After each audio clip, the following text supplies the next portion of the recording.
All right, guys. Did you enjoy the exercise? Who here feels that they sound a little bit more hypnotic now? Anyone? Thinking about the person you just did the exercise with, do they not sound like a genuine, qualified, good hypnotist, just in terms of the language that's coming out? We haven't even done any formal hypnosis yet, as far as language goes. But already you're flowing more smoothly, right? You should also find that this stuff is coming spontaneously. It's just the ideas are flowing by themselves. Is that fair enough to say? It's actually easier to do it this way than that random pointing exercise we did earlier on, right? Oh, yeah. And it should also be easier to do this than try and memorize a script or even read a script. Because I don't know if you know this, but reading a script, it's something that, takes a lot of training. Hollywood actors spend years developing the skill of memorizing and reading scripts. What makes us think as hypnotherapists, we can just do that and go like, all right, and now you're relaxing, relaxing, relaxing, all the way now. I mean, isn't that how we read, unless we've prepared ourselves for something or we know the script already? I don't like scripts. And the reason I don't like scripts is partly because it becomes like really cheesy, play school acting, and partly because it limits your scope. In conversational hypnosis, it is impossible with a script. It is downright impossible because there's no conversation, right? You can give someone a lecture, give them a hypnotic lecture, we'll come on to those things, and you can memorize that lecture. That'll work. But a conversation is impossible to run hypnotically because it requires interaction, and that's going to destroy your script like that. I'd much rather have you understand the principles involved and do it anytime, any place, anywhere, and fit it right into the conversation. Isn't that a much more sensible way of approaching things? So do you get a sense of you understand the language now? There's a lot of richness here. There's a lot of depth and exploration. And I strongly recommend that you do explore this. This exercise on itself is the core of what we'll be doing here in terms of this style of conversation hypnosis. There's another style that we'll talk about in the advanced section. Essentially, we have our guiding theme. That's the power word. That's just what pulls everything together. It's the cement that holds the building together. Make sense? Around that cement, we're going to fill that in with the trance themes. The trance themes are the purpose of your communication. In this case, it's something simple as relaxing, feeling good, focusing, and so on. But it could be to improve learning. It could be to motivate someone towards something, right? It could be to excite someone about a vision of the future. It could be anything. For the moment, though, we're focusing on relaxation and comfort because we're still finding our feet when it comes to the whole trance thing. Make sense? We flesh the very same things out with the sort of reverse side, the mirror image of that, which is the reference similes, right? The similes that breathe life into your hypnotic themes. So you can sit there and it'll work. This is the old, the old school hypnosis? Relax, relax, relax. Sleepy, sleepy eyes. Heavy, sleepy, droopy. It works, right? I've done it and it works and it works pretty well. It's very boring, but it works. And it has its place. I strongly recommend that if you haven't done so already, you go and hypnotize at least one person just through sheer force of repetition, right? It'll teach you a lot of very valuable lessons. But this makes it much more rich, and this allows you to start being more conversational. It begins to get more conversational, doesn't it? Then you use things like your language softeners, your language modifiers, and that kind of creates a little bit more of more acceptability in terms of what you're doing, right? Then you make sure you include your hot words. Your hot words create another context which fills the whole thing up, and now every part of your communication is going in one direction, which is whatever your hypnotic outcome happens to be. Does that make sense? This is going to be at the heart of the kind of conversation hypnosis we'll be focusing over the next 5 days. There's another kind that will be in the advanced program, then the second half, which is different, but this is the heart of it, and this is what's going to make it conversational and very, very powerful. Go ahead. So we've got the power words, which runs through the center, right? The power words, because, and, which means, and so on, right? Then you have your trance themes, which give those power words purpose. I mean, you don't just glue to itself for the hell of it. Maybe you do, right? The point of glue is to put things together. That's what the trance themes are about, right? The reference similes are just a way of enhancing the trance themes to bring them to life more, to make them more potent.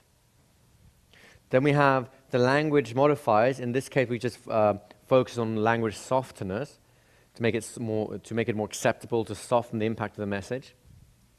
And finally, we'll complete the picture by adding more emotion, by focusing more on the hot words that are more emotive, that are responded to more powerfully at the unconscious level, because it just has more reference experiences. Make sense? Yes. So those are the key maneuvers I want you guys to really understand.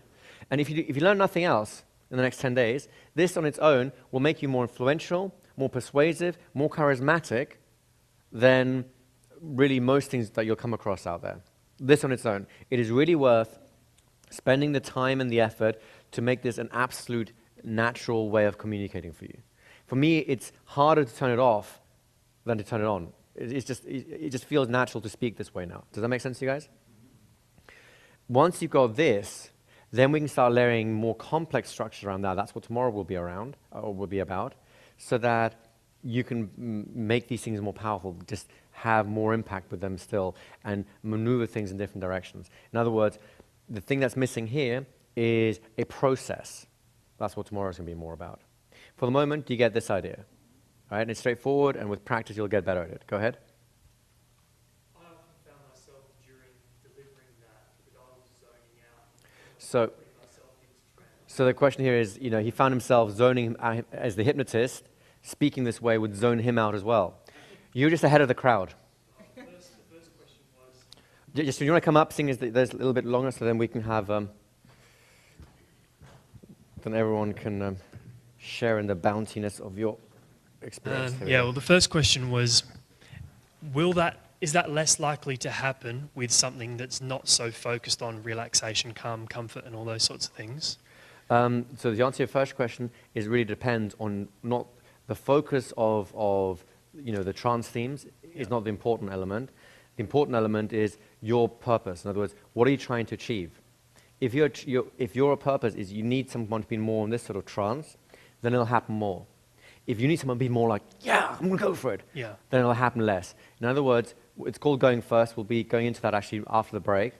And you're putting yourself in the position first, psychologically, physically, emotionally, and so on, that you need the other person to be in, so it's easier for them to follow in. And that's much more important than the actual language patterns that you're using? Absolutely. Okay. Because that's what I found. Even after a sentence or two, I felt myself almost really zoning out, and then I could see him doing it, and then I kind of lost track of what I was saying, but we were both... Later in the week, when we get to the irresistible induction, this will make a lot more sense. Okay. And there's a reason it's called the irresistible induction. Here's a hint. Because it's hard to resist. But what you're talking about lies at the heart of that, yes. Okay. All right, great. Great, thank you so much.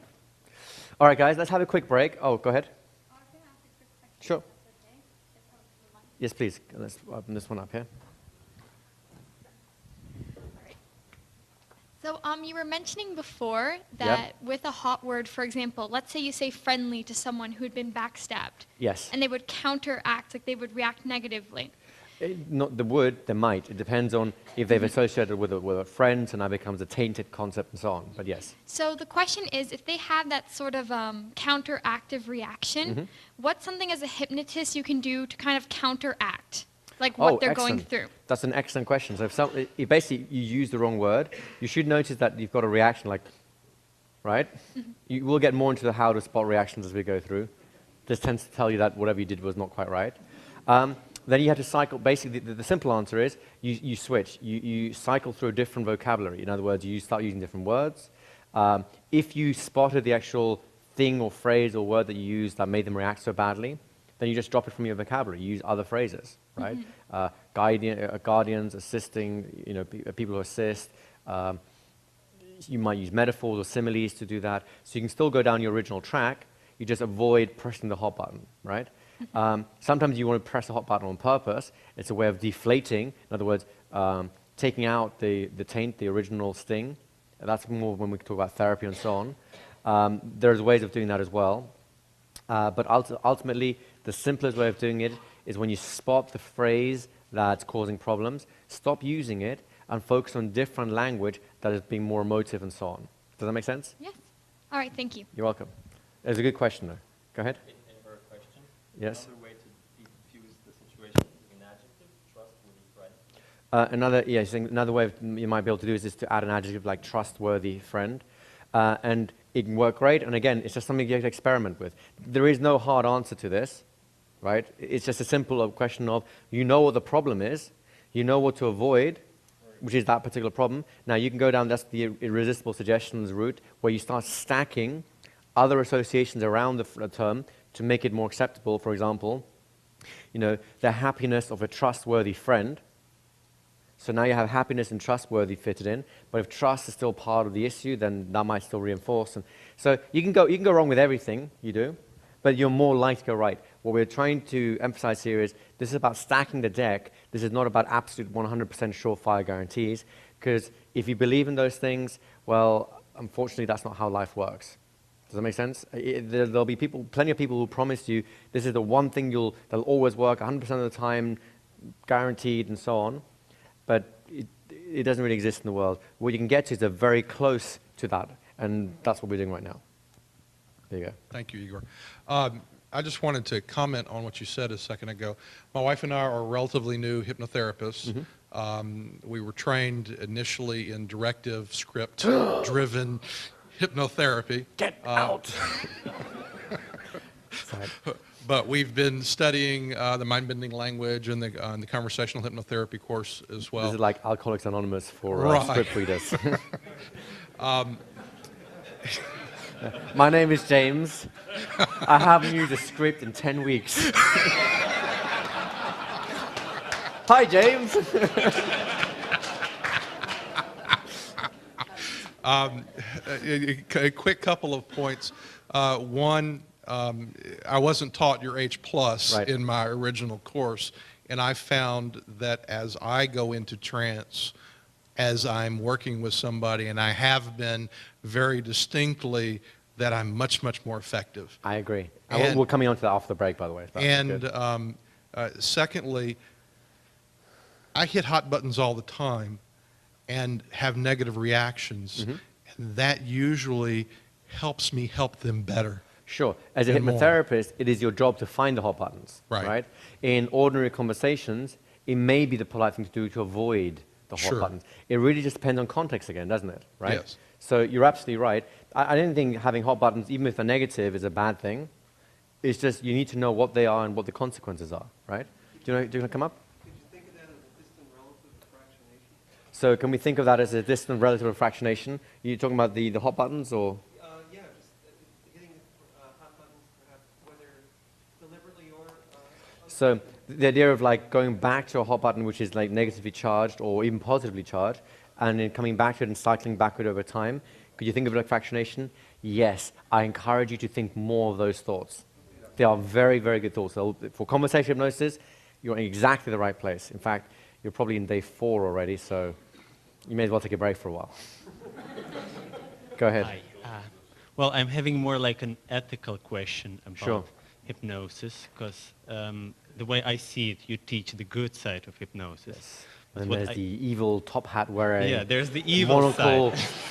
Sleep now. Yes. No, not like that, but I mean, know. it's more easy, what I found out, Mm-hmm. to, for example, scare people or draw a negative picture of something, Uh-huh. and then say, well, if you're scared, don't do that, and then to make them follow Sure. you. And- So let me just address that first, and I'm sure there's a follow-up question. So the idea that fear is easier to achieve than something like confidence or courage or something like that, as a rule, it's true, and I believe there's a survival reason for that. You know, the species that was most cautious was less likely to jump out and go, "Ooh, what's this thing with big sharp teeth?" Right? Fear kept us alive more, so we tend to respond to fear. Now you can see this a lot. For example, I don't like personally. This is a personal opinion. You guys can make up your mind as you wish. I don't like the news, especially the TV news, because they use a lot of fear to create drama. They use the fear drama to drive ratings, so people will actually watch the news, because they need those ratings, otherwise they don't make their cash. So over time, the news has evolved into an increasingly fear-based messaging service. Make sense? Because they need that attention, and fear is a great attention grabber. And in normal everyday life, many people find exactly the same thing. They get that strong reaction with fear, and because it's easy to, or relatively easy, to fearmonger, to grab attention with fear and attach things onto it, it becomes a tool of manipulation, shall we say, to attach, don't do that behavior or there'll be fear attached to it, right? The upside is, and this is going back to the win-lose, win-win model, is over time, we tend to avoid people that scare the bejesus out of us, right?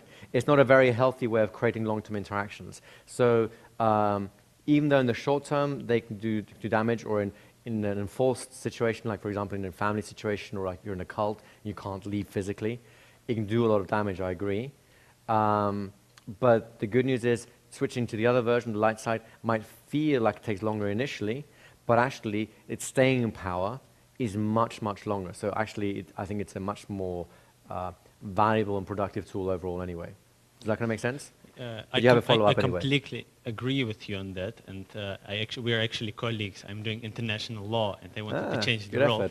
But towards the end of the course, you just find out that there's just only evil people remaining, and you see, and you actually see that the world is ruled by pretty evil people, and that's the whole thing. If you want to get to power, you get that. And right. I actually want to do it through the good side. Right. But if it's that evil side is stronger, it just always will be stronger. I mean, to use a quote from Star Wars, is the dark side stronger? No, quicker, more seductive. And it's true, right? It is easier to get the hang of controlling people through fear. It is a lot easier, right? And people instinctively develop these skills. Is it better? No. In the long run, it's actually a lot harder to do because that fear will come back, will come back and bite you as well.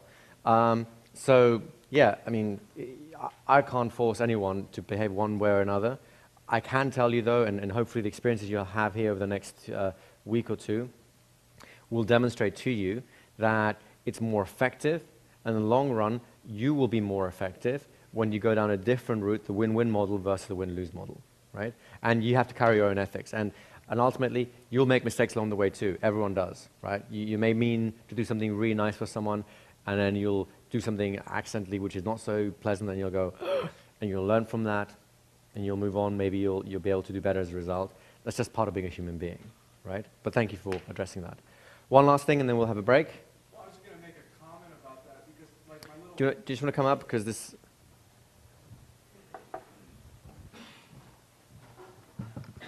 I was going to make a comment that, like my niece, she doesn't listen to anything, when you tell her don't do this, don't do that. Right. So I actually wanted to tell her when she boils water in the microwave that you have to be very careful because it will explode in your face. And so the way I told her is I said, you want to hear a story about a man who melted his face off? And she goes, oh my God, what happened? Right. And I said, well, he put, a Pyrex dish in the microwave to boil water, and he pulled it out and it exploded in his face. And then I had her attention and she was completely absorbed. And then I said, but then I took the negative and turned it into a positive. Right. And then I said, so what you want to do is, put a wooden spoon or something in the water, and that will dissipate, the heat to such a point where it's not going to explode. So you're giving the mind somewhere to go that is other than the fear, an escape from fear. Right. Now, this is actually a very valid point. We may as well address this, although we're coming more into this later in the week, and it touches the same point. As a rule, and this is actually research backs this up, if all you have is a message of fear and a general instruction, like for example, don't do this, people ultimately will be afraid and will fail. Because it's not very motivating, right? If you give someone initial message based on fear, but then you give some very clear action steps out of that, people will be very strongly motivated and actually complete the action sequence if the steps are clear and precise enough. Does that make sense? So what you were doing there, again, it leaves a clear view inside the mind. So it's not like I'm stuck in fear and I'm going to be afraid of bowls of water for the rest of my life, which is what the original message is. It's like it can explode in your face. It's actually creating a chain of action out of it so that there's safety again. How many people here are afraid of crossing the road? Anyone? Just me? Yeah, this road? Well, exactly. Well, that's the point, right? Why aren't we, as a rule, afraid of crossing the road? Well, because we have a chain of action that allows us to control the situation. The fact is, though, we do feel fear. Like on the roads out here, which aren't really designed for people to cross them, you stand at the edge going like, I want to cross this thing, but I don't know, somehow I have this little angst thing going on. That's because part of your mind is telling you, we don't have a process for this road. I have no wooden spoon to lead me out of this one. So you're stuck in that little loop. Does that make sense? So this is just as a general aside. If you are going to use fear, then you want to create a simple loop out of it so it leads to a better place rather than keeping them stuck in that one. And that's the biggest problem I have with fear-mongering, is it doesn't really lead anywhere. It just leads to more and more and more, and becomes like a, you ever seen these pity fests where someone goes, oh, my life sucks more, my life sucks more, my life's so terrible, right? These are loops. We have a habit of getting into loops no matter what we do. So rather than having fear or misery loops, how about creating different kind of loops, right? Happiness, motivation, success loops. They're just as powerful loops.